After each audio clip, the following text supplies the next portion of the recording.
Hey everyone, this is Jack Bourne, founder of Deadline Funnel, and I'm here with Mia Danielle. Mia, great to have you here.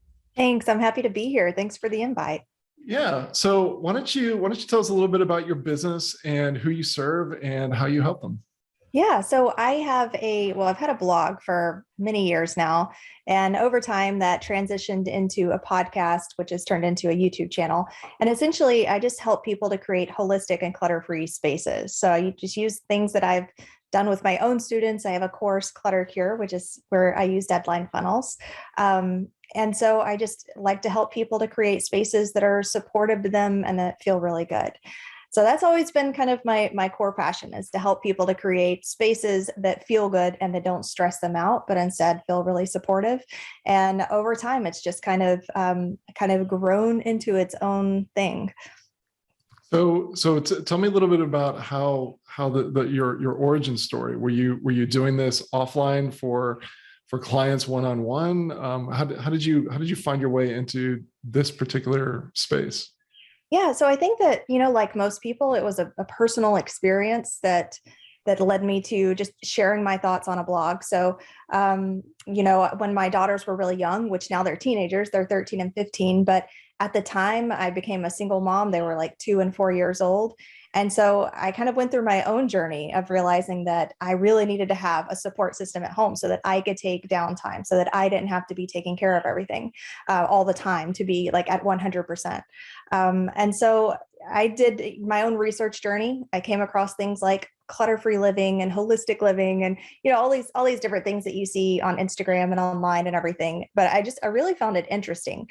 The more research that I did and the psychology behind how impactful our environments are to, our mindset and our level of anxiety and our emotions and even our physical body, like all of these different things, I just really started nerding out on it. And so I started sharing and kind of joining the conversation online, first just through a blog, just sharing my ideas, things that I tried that I thought were interesting and that I thought, worked really well. And and it just kind of grew from there. People started asking me for advice about things. So how did you go from sharing your advice and nerding out on stuff to initially launching your first product? Oh, I'm guessing like about a year into just blogging before I came across Melissa Griffin. I know you know who Oh, that is. okay, yeah. Mhm. Yeah. And so, a lot of people just trying to turn out, well, how can I make this into a profession? Because I really love talking about it and doing it. How can I make money off of this? And so Melissa Griffith was my first kind of touch point, I guess, to that whole world of digital courses. And then, of course, Amy Porterfield. Basically, just the more that I started learning about how to get my blog in front of more people, the more I came across resources talking about how you can monetize this and make it into a business. And so about a year in, I created my first iteration of Clutter Cure. And then, of course, now it's expanded and changed quite a bit since that first iteration. But that was when I first started trying to look at it as more of a business and less of just something to talk about online. Did you tell me about the process that you use, at least at a high level. Did you pre-sell it? Did you have people already on your list and you surveyed them or started to interact with them? Or did you go off and build the content first? Different people do it different ways. I'm just kind of curious what you Yeah, did. I definitely did not do it with the mindful business strategy at the time.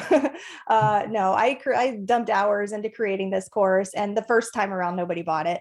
It probably was like a good 9 to 10 months in before I was able to effectively market it to anybody.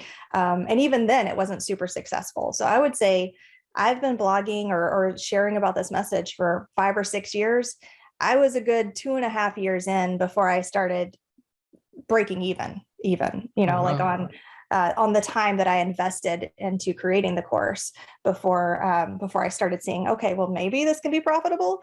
And then, at this point, I'm able to make a regular revenue on it. I've got like evergreen funnels that are set up and things are a lot more complex. But I would recommend that you start off with probably validating your course and pre-selling it like a lot of the experts recommend, but that's not the way that I initially went about it.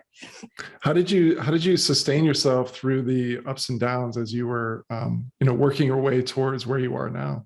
I had side jobs that I would pick up. So, I was taking care of children after school for a while. Well, let me interrupt. I wasn't so much asking like how you kept money coming in, Oh although yeah. that is interesting, but like more like from an emotional standpoint, like how did you maintain your passion and your focus? It was, I mean, I went through the roller coaster like I think a lot of other people do of should I do this? Is this a waste of my time? Like Mhm. I would feel really pumped up, something would go really well. And I would think, okay, I can do this. This is great. And then, you have the roller coaster. I would feel completely defeated a couple of months later trying a launch that didn't turn out as well as I thought. So I mean, I think that, gosh, the entrepreneurial journey can definitely be an emotional roller coaster. I'm glad that I stuck it out. There were I remember there have been many days where I thought, no, this just isn't going to work, because it did take me a long time before I started seeing that, that return. But I think that a lot of it is that I did also enjoy talking about the subject. I think that makes a big difference. It was something that I had started doing without a money process in mind initially. So I did enjoy talking about it, and that didn't change. I think that really helped me to stick in it. And then also seeing so many other entrepreneurs out there and how they were, that they had roller coasters too, that they had times of doubt, that they came through, uh, helped me to stick it out to a point to where I made it eventually to seeing it being profitable. Okay. Yeah. So was there one major turning point, or was it really the slow buildup of just continuing to show up in your business and doing things day after day, and finally, sort of like the old adage of an overnight success, 10 years in the making? Yeah, I mean, I would say that it was not an overnight thing. Yeah. It definitely was. Yeah, it was a very slow progress. The biggest turning point, just in general, I guess, would be when I started the YouTube channel. I started seeing a lot more growth with that. But I mean, I was already somewhat profitable by that point. So it's definitely been just stacking the chips, trying one thing, it didn't work out, tweaking it, making it better, over and over again. Speaking of trying different things, tell me about what was going on in your business that led you to Deadline Funnel. Actually, I started Deadline Funnel when I got into Mariah Cause's program. Okay. So the accelerator program, it's basically one of the core staples of what she teaches in that program, in order to keep the Evergreen funnel sustainable. And yeah, so that's when I'd heard about it before, but I didn't actually implement it and start using it until I got into her program. That was probably, I don't know, a year and a half, maybe 2 years ago. Okay.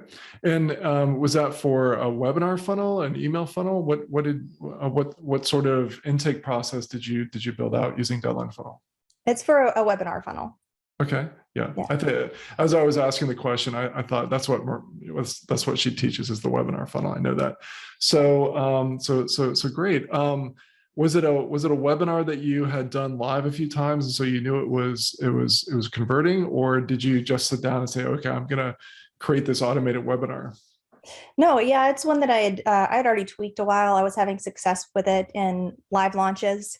I tried doing Evergreen before, like without Deadline Funnel, just using different types of platforms. I can't remember the name of the ones that I'd used, but it was really a very different type of system. And also, I didn't have a whole lot of. I was good at writing emails, but there wasn't a whole lot of strategy behind it at the time. So my Evergreen, just to say the least, was not performing well. But the live launches, I was getting the return from the webinar itself. So I thought, it's probably a good webinar. I just don't have the right system in place. So when you started using Deadline Funnel, was that a turning point for your Evergreen funnels in terms of actually being able to bring clients in? Yeah, actually, everything has changed with my Evergreen funnel.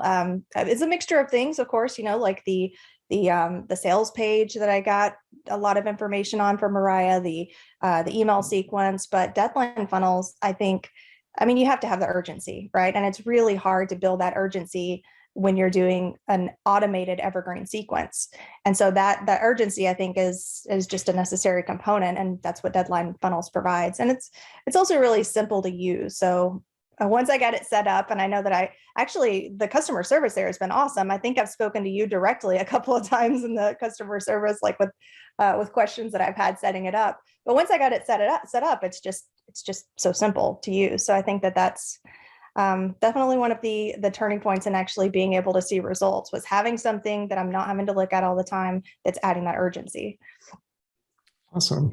Let me ask this for anyone who is interested in decluttering their environment. Where should they go to find out more about your techniques? Do you have any free resources that you give away? Yeah, where should people go to start learning about what you share? Yeah, definitely. So, I mean, you can watch the masterclass directly. It's at my website, miadanielle.com/masterclass, or /watch. I think I have two different ones. But of course, the YouTube channel has a lot of good resources there too. Awesome. And where would they just go to YouTube and look you up by name? Where should they go? Well, I finally reached the point where I can get my name on my official URL. There's a little bit of time that you have to go through before that. So now you can go to youtube.com/C/Mia Danielle. Nice. Awesome. Great to have you here, and thank you for sharing your journey. Yeah, definitely. Thanks for having me.